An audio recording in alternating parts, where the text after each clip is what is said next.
ان الحمد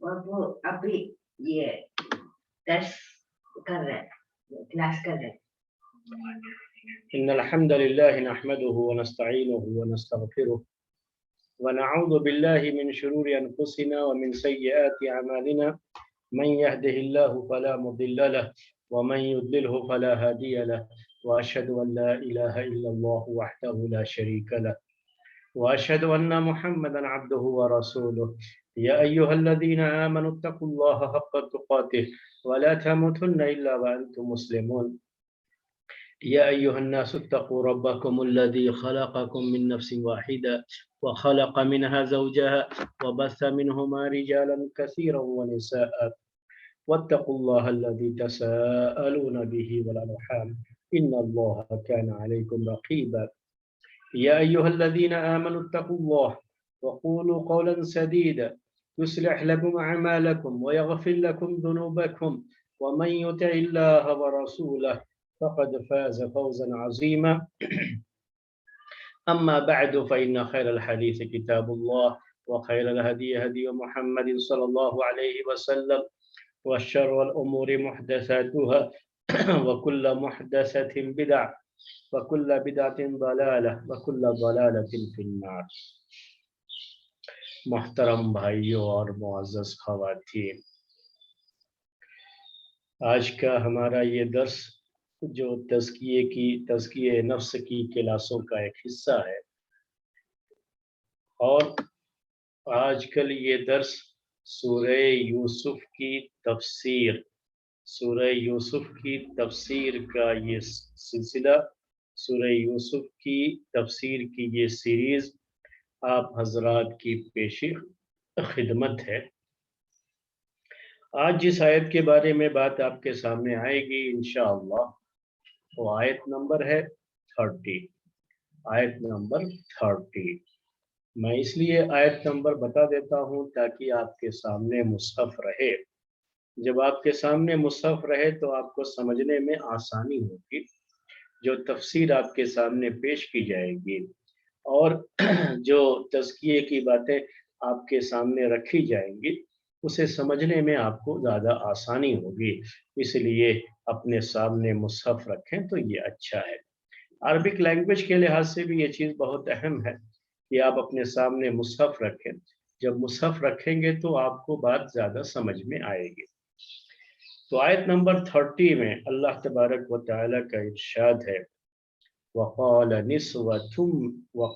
نسوة في المدینہ امرأة العزیز تراود فتاها عن نفسه قد شغفها حبا انا لنراها في ضلال مبین۔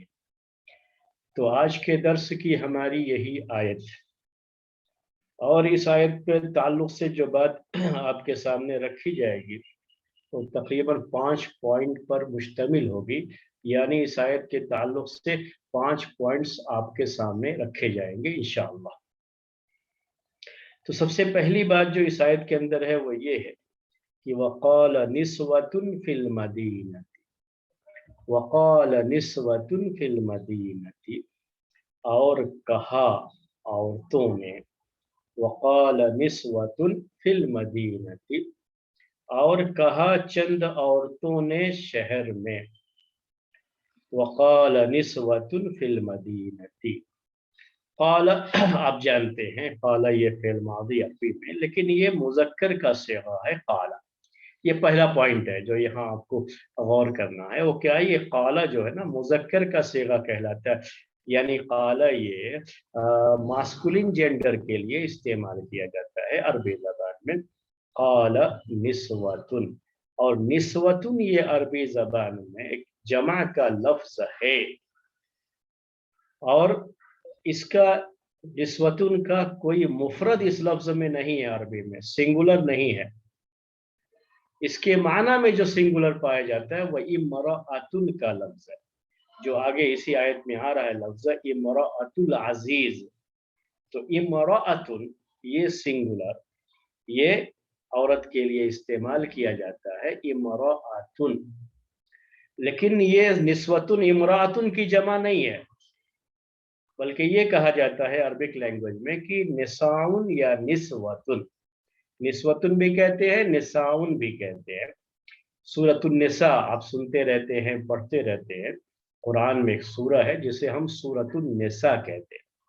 نساء کا معنی ہوا عورتیں، عورتوں کی سورہ، سورۃ النساء۔ تو وہ بھی جو ہے نساء اور نسوتن، نسوتن کی بھی میننگ وہی ہے، لیکن یہ امراتن کی جمع نہیں ہے، کیونکہ امراتن کا لفظ بالکل الگ ہے اور نسوتن کا الگ ہے، نساؤن کا لفظ یہ الگ ہے۔ تو عربک جو ڈفٹ میں عربک لینگویج سیکھتے سکھاتے ہیں نا، ان کو یہ نہیں کہا جاتا ہے کہ امراتن کی یہ جمع ہے۔ عام جو بگنر ہوتے ہیں ان کو کہہ دیا جاتا ہے کہ امراتن یہ سنگولر ہے اور نساؤن یا نسوتن یہ پلورل ہے اس کا، لیکن یہ حقیقت میں اس کا پلورل نہیں ہے، بلکہ یہ حقیقت ہے کہ امراتن سنگل ہے، یعنی عورت کے لیے اس کو استعمال کرتے ہیں، لیکن نساؤن یہ جمع کے لیے، عورتوں کی ایک جماعت ہوتی ہے تو اس کو کہتے ہیں نساؤن، اور جو ہے نسوتن بھی کہتے ہیں، لیکن یہ امراتن کی جمع نہیں ہے، بلکہ یہ جمع کا ایسا لفظ ہے جس کا اس لفظ سے کوئی مفرد نہیں پایا جاتا، سنگولر نہیں پایا جاتا عربی میں۔ تو عربوں کے یہاں کچھ خاص چیزیں ایسی بھی ہیں لینگویج میں کہ بعض الفاظ ہیں کہ اس کا ایک خاص استعمال ہوتا ہے اور دوسرا اس کا استعمال نہیں پایا جاتا۔ تو امراتن یہ استعمال ہے عربی زبان میں عورت کے لیے، اور نساؤن یہ عربی زبان میں عورت کے لیے استعمال ہے، لیکن نساؤن کا اس لفظ سے کوئی مفرد نہیں ہے اور امراتن کا اس لفظ سے کوئی جمع نہیں ہے۔ جب جمع یوز کرنا رہتا ہے تو نساؤن اور نسوتن یوز کرتے ہیں، اور جب مفرد یوز کرنا ہوتا ہے عربی میں تو امراتن یوز کرتے ہیں۔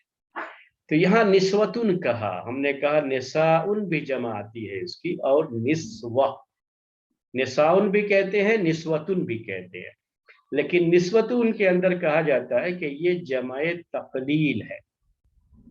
عربی زبان میں پلورل فارم کی ایک شکل یہ بھی ہے، ایک فارمیٹ اس کا یہ بھی ہے کہ بعض ایسے پلورل ہوتے ہیں جس کو جمع قلہ کہتے ہیں۔ اس کا مطلب یہ ہوتا ہے کہ اس کو ہم 3 سے لے کر کے 9 تک ہی بول سکتے ہیں، یعنی اگر جماعت اتنی بڑی ہے کہ 3 سے لے کر کے 9 تک ہے تب تو کہیں گے، یہ وزن استعمال کریں گے جمع قلہ، اور اگر اس سے زیادہ ہو گئے، 10 ہے، 20 ہے، 50 ہے، جتنے بھی اس کے بعد زیادہ ہوتے جائیں گے اس کے لیے جمع تکثیر کا وزن آتا ہے۔ تو نسوتن کا یہ جو وزن ہے، فارمیٹ ہے، اسکل ہے، یہ اصل میں جمع قلہ ہے عربی زبان میں، جو 3 سے لے کر کے 9 تک ہی بولا جاتا ہے عربی زبان میں۔ تو اس سے یہ پتہ چلتا ہے کہ یہ جو عورتیں جن کے بارے میں یہاں قرآن میں کہا جا رہا ہے، جنہوں نے اس مسئلے کو جو ہے ہائی لائٹ کرنا شروع کر دیا، لوگوں کے درمیان اس کا چرچا کرنا شروع کر دیا، یہ چند عورتیں تھیں۔ اب کتنی تھیں؟ بعض تفسیر کی کتابوں میں، حالانکہ حدیث میں کہیں اس کا ذکر نہیں ہے اور روایتوں میں اس کا کہیں ذکر نہیں ہے، لیکن بعض تفسیری کتابوں میں ذکر جو آتا ہے وہ 5 عورتوں کا آتا ہے، اور باقاعدہ یہ جو ہے لکھتے بھی ہیں اس کے اندر کہ کون کس کس کی بیوی تھی، بیویوں کا نام نہیں، جیسے یہاں پر اس عورت کا کہیں نام نہیں آیا، صرف اس طرح سے اس کو بیان کیا گیا ہے کہ یہ عزیز کی بیوی تھی، العزیز کی یہ بیوی تھی، عزیز کی بیوی تھی، عزیز مصر کی بیوی تھی۔ تو ویسے ہی جو ہے ان عورتوں کے بارے میں کہ کوئی جو ہے دربان کی، کوئی جو ہے روٹی پکانے والے کی، یعنی جو درباری لوگ تھے، بادشاہ کے جو درباری لوگ تھے، درباری جنہیں رتن کہا جاتا ہے، تو یہ درباری لوگوں کی بیویاں تھیں، یعنی یہ بھی بہرحال جانی پہچانی فیملیز تھیں جن کا جو ہے عزیز مصر کے گھر سے آنا جانا تھا، ان کے تعلقات تھے، ان کا آپس میں ملنا جلنا ہوا کرتا تھا، گیٹ ٹوگیدر ان کے درمیان جو ہے یہ چیزیں چلتی تھیں۔ ان عورتوں نے اس کے بارے میں کہنا شروع کر دیا۔ تو یہ پہلا پوائنٹ تھا، کیا کہا اللہ تعالیٰ نے؟ وقال نسوۃ فی المدینہ، اور عورتوں نے کہا فی المدینہ، شہر میں، یعنی شہر سے مراد یہاں پر المدینہ سے مراد یہ ہم جو مدینہ منورہ کہتے ہیں سعودی عرب میں، وہ نہیں ہے، یہ اصل میں المدینہ عربی میں سٹی کو کہتے ہیں.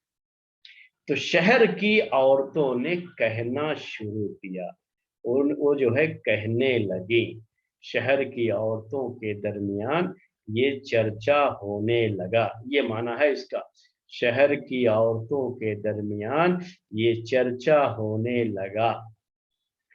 اور یہ کون سا ہے؟ وہی مصر کے بارے میں. یہ بعض لوگوں نے باقاعدہ شہر کا نام بھی ذکر کیا ہے بعض تفسیر کی کتابوں میں، لیکن یہاں کیا ہے؟ اسی شہر کی بات ہے جس شہر میں عزیز مصر تھا، اور جس شہر میں خود یوسف علیہ السلام ان کے گھر میں جو ہے رہ رہے تھے. اسی شہر کی بات ہے. اس شہر کی بعض خواتین نے، نسوتن بعض خواتین میں، ہم یہ معنی کریں گے. ہم نے کہا کہ یہ جمع قلت کا وزن ہے، اس کے لحاظ سے ہم یہ معنی کر رہے ہیں کہ 3 سے 9 تک ان کی تعداد ہو سکتی ہے.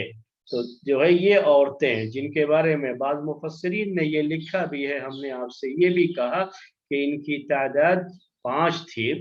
تو ان عورتوں نے کہنا شروع کیا، انہوں نے کہا، ان کے درمیان چرچا ہونے لگا. کس بات کا چرچا ہونے لگا؟ اب یہ دوسرا پوائنٹ یہاں سے شروع ہو رہا ہے. لیکن اس دوسرے پوائنٹ سے پہلے ہم یہ بتانا چاہیں گے آپ کو کہ اس سے پہلے جو آیت گزری ہے ہمارے سامنے، اس میں یہ ہے کہ عزیز مصر کو یہ پتہ تو چل گیا تھا، عزیز مصر کو یہ پتہ چل گیا تھا کہ غلطی جو ہے اس کی بیوی کی ہے، اور یوسف یہ بالکل پاک باز ہیں اور یوسف سے کوئی غلطی نہیں ہوئی ہے، یہ تو اندازہ ہو گیا تھا اس کو. اور اسی کے بعد اس نے کہا یوسف علیہ السلام سے کہ یوسف اعرض عن ھذا، کہ یوسف تم اس بات کو جو ہے اس بات کا کسی سے ذکر مت کرنا، اس بات کو یہیں اب دفن کر دینا، یہی دبا دینا. کسی کو کسی کے کانوں کان اس کی خبر جو ہے، کسی کو کانوں کان اس کی خبر نہ ہو سکے. یہ سب تاکید کر دیا تھا اس نے، کیونکہ عزیز مصر کی عزت کا یہ سوال تھا. تو گھر کی عزت ہے، گھر سے باہر نیلام نہ ہونے لگے، تو اس نے سمجھا دیا تھا. لیکن یہ یاد رکھیے گا کہ جب کوئی چیز ہوتی ہے تو چاہے آپ اس کے اوپر کتنا بھی پردہ ڈالنا چاہیں، جو ہے چیزیں کچھ ایسی ہوتی ہیں کہ وہ چرچے میں آ ہی جاتی ہے، چرچے میں آ ہی جاتی. یہی سوال ہے یہاں پر. اب سوال یہ کہ جب اس کو اتنا گپت رکھا گیا اور اتنی رازداری برتنے کی بات کہی گئی اور منع کر دیا گیا یوسف علیہ السلام کو کہ کسی سے اس کا ذکر مت کرنا، اس کا چرچا مت کرنا، تو پھر یہ بات عورتوں کو معلوم کیسے ہوئی؟ یہی سوال آتا ہے. کیونکہ یہاں یہ پوری آیت یہ بتا رہی ہے کہ عورتوں کے درمیان اس کا چرچا ہونے لگا، یہ چیزیں ہونے لگی. تو معلوم کیسے ہوا ان عورتوں کو؟ ظاہر سی بات ہے کہ یوسف علیہ السلام ایسا نہیں کر سکتے. یوسف علیہ السلام ایک نبی ہے، اور کبھی بھی کوئی بھی نبی، کوئی بھی رسول، اس سے نہ وعدہ خلافی ہو سکتی ہے اور نہ ایسی کوئی چیز ہو سکتی ہے. نبی ہونے سے پہلے بھی اور نبی ہونے کے بعد بھی اللہ تعالیٰ انہیں جو ہے محفوظ رکھتا ہے کہ اس طرح کا کوئی بڑا گناہ ان سے نہیں ہوتا. سماج میں ان کی جو شخصیت ہوتی ہے، ان کی پرسنالٹی ہوتی ہے، وہ بہت جو ہے واضح اور بڑی کلیئر ہوتی ہے. یعنی لوگ جو ہے ان کی پاک دامنی اور ان کے سچے ہونے، وفادار ہونے اور رازداں ہونے، امانت دار ہونے، ان سب کی لوگ جو ہے قسمیں کھائیں گے. یعنی اس طرح کا ان کا کردار ہوتا ہے. ان کا کردار لوگوں کے سامنے آئینے کی طرح اس طرح سے صاف ہوتا ہے. یہ بالکل جو ہے بات جو ہے کلیئر ہے. تو یوسف علیہ السلام کے بارے میں ہمارا ایمان ہے، یقین ہے، وہ نبی ہے، وہ تو کسی کو بتائیں گے نہیں. جب ان سے بات ہو گئی تو وہ تو کسی کو نہیں بتائیں گے. لیکن پھر یہ چرچا کیسے ہوا؟ یہی سوال یہاں پر آتا ہے، سوال اٹھتا ہے. تو یہ سوال بنتا ہے اور اس کا جواب بھی بہت آسانی سے سمجھا جا سکتا ہے. بعض مفسرین نے تو اس کے بارے میں یہ لکھا ہے کہ عزیز مصر کی بیوی نے ہی اپنی بعض سہیلیوں کے سامنے اس کا ذکر کیا. ہوتا ہے نا، جیسے آج کل جو ہے لوگ کہتے رہتے ہیں بیسٹ فرینڈ جو ہے ہمارے بچے جو اسکولوں میں کالجوں میں پڑھنے والے بچے ہیں یہ ان کے درمیان بھی رہتا ہے میرا بیسٹ فرینڈ ہے. تو بیسٹ جو ہے فرینڈ عورتوں کے لیے بھی، تو سب سے گہری سہیلی، تو ہر جو ہے راز، اس سے کوئی چیز راز نہیں رکھی جاتی ہے. اپنا عشق اور اپنی محبت کی داستانیں بھی اس کے ساتھ شیئر کی جاتی. تو ہوتا ہے یہ عورتوں کے درمیان بھی یہ چیزیں ہوتی ہیں. تو بعض مفسرین نے یہ بات لکھی ہے کہ یہاں عزیز مصر کی بیوی نے خود اپنی اس حرکت اور اپنی جو اس کی جو محبت تھی یوسف علیہ السلام سے، وہ عشق جو ہے خود اس نے اپنی سہیلیوں کے ساتھ اسے شیئر کر رکھا اور سہیلیاں اس کی جانتی تھیں. تو اب سہیلیاں بہرحال سہیلیاں ہی ہیں. اب وہ کوئی بھی شخص آپ اس کے اوپر کتنا بھی بھروسہ کر لیں اور آپ کا کتنا ہی خاص کیوں نہ ہو اور آپ اس کو کتنی ہی تاکید کیوں نہ کر لیں کہ کسی سے کہنا مت، لیکن جب راز آپ کی زبان سے نکل گیا، سیکرٹ آپ کی زبان سے نکل گیا، تو اب وہ راز نہیں رہا، اب وہ سیکرٹ نہیں رہا.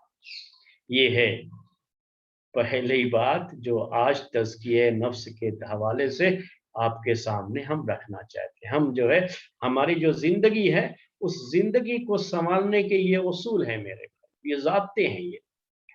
تو یہ پوائنٹ نوٹ کر لیجئے. اس کی وجہ سے یہ پہلی جو بات ہم نے ذکر کی کہ یہ چرچا بہرحال ہو گیا. کیوں ہوا؟ تو بعض مفسرین نے لکھا ہے کہ خود جو ہے عزیز مصر کی بیوی نے ہی اپنی سہیلیوں کو، جو اس کی رازدار سہیلیاں تھیں، ان کے درمیان اس کا ذکر کیا، اپنی اس محبت کو شیئر کیا ان کے ساتھ. اس وجہ سے اب وہ راز تو راز نہیں رہے گا، جب منہ سے نکل گیا تو راز نہیں رہے گا. لوگوں میں اس کا چرچا شروع ہو گیا، 1 سے 2، 2 سے 3، اس طرح سے یہ چیزیں اسپریڈ ہو جاتی ہیں، پھیل جاتی ہیں. یہ سمجھ لیجئے گا اگر آپ کو اپنی کوئی چیز راز میں رکھنا ہے، سیکرٹ رکھنا ہے، تو پھر اس کا ذکر کسی کے سامنے مت کرنا. چاہے آپ کا کتنا ہی قریبی کیوں نہ ہو، کسی کے سامنے بھی اس کا ذکر مت کرنا. یہ نصیحت کی بات ہے جو آپ سب کے لیے میں ذکر کر رہا ہوں.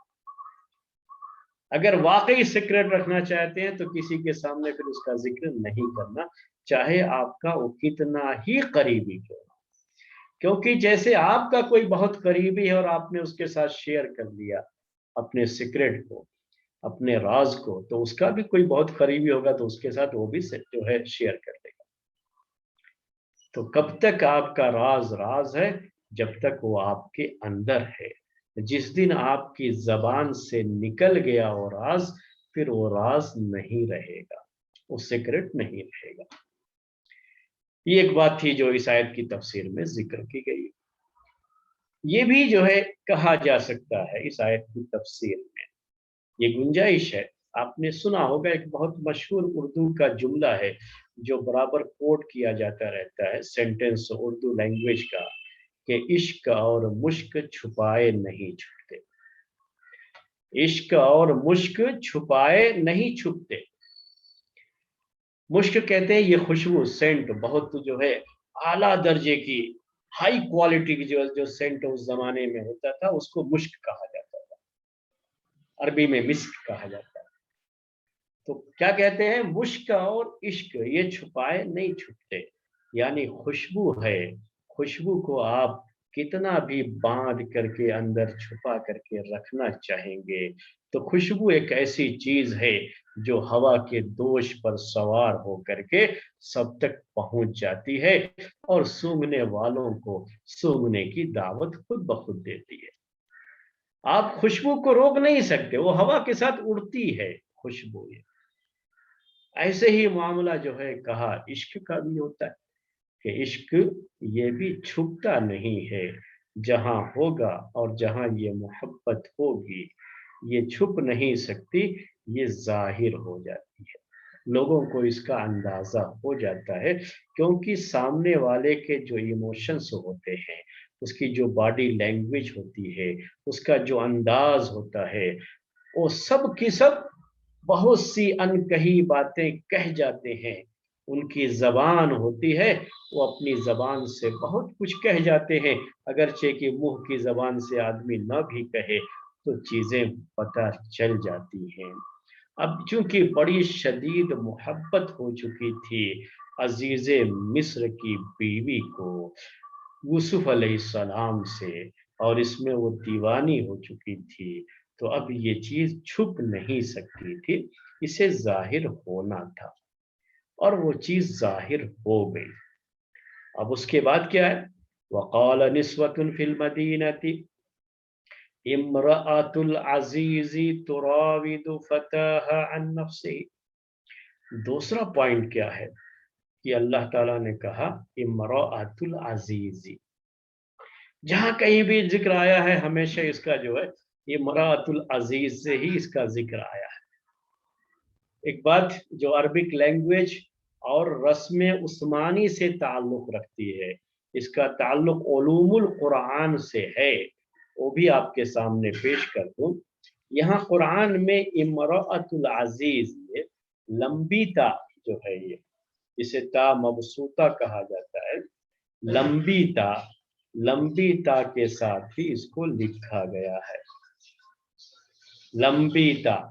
جبکہ عربی زبان میں، عربک لینگویج میں جو عام لکھنے کا انداز ہے، اس میں اس کو تا مربوطہ کہتے ہیں، گول تا جسے آپ اردو میں کہتے ہیں، اس کو گول تا سے لکھا جاتا ہے، امرأتن کو گول تا سے لکھا جاتا ہے۔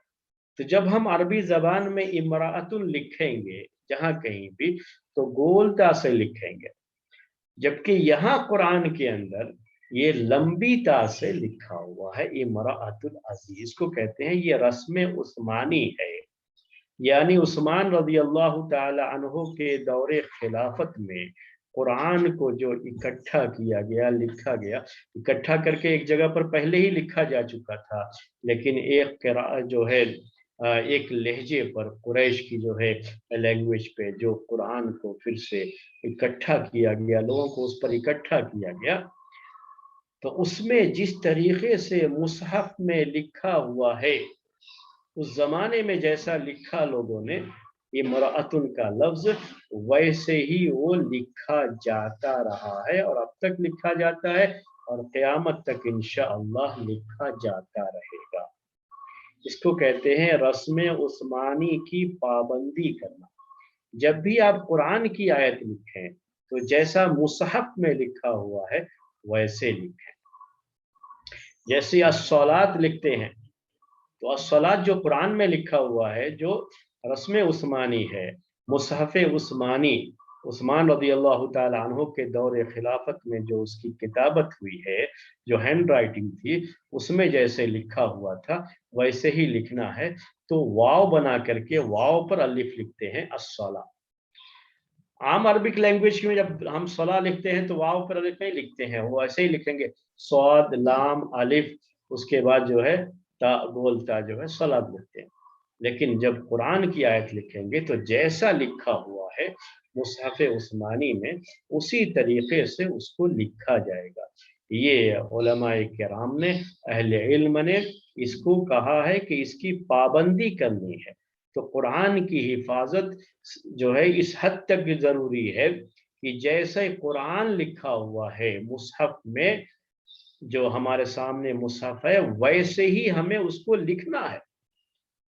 تو قرآن کی حفاظت کے ساتھ عربی زبان کی بھی حفاظت کی گئی ہے، اور ساتھ میں اس خط کی بھی حفاظت کی گئی ہے، اس ہینڈ رائٹنگ کی بھی، جس ہینڈ رائٹنگ میں عثمان رضی اللہ تعالی عنہ کے دور خلافت میں اس کو لکھا گیا تھا۔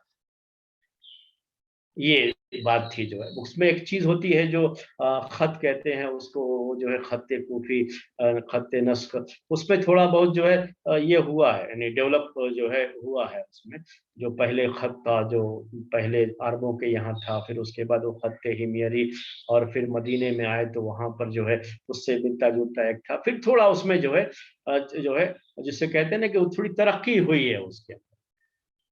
عربی زبان میں جو ہے مختلف جو ہے اس طرح کے خطوط بھی پائے جاتے ہیں جو ہینڈ رائٹنگ میں ان کے استعمال ہوتے ہیں، اور آپ جب جائیں گے جو ہے کمپیوٹر میں عربک کے وہ لکھنے کے لیے،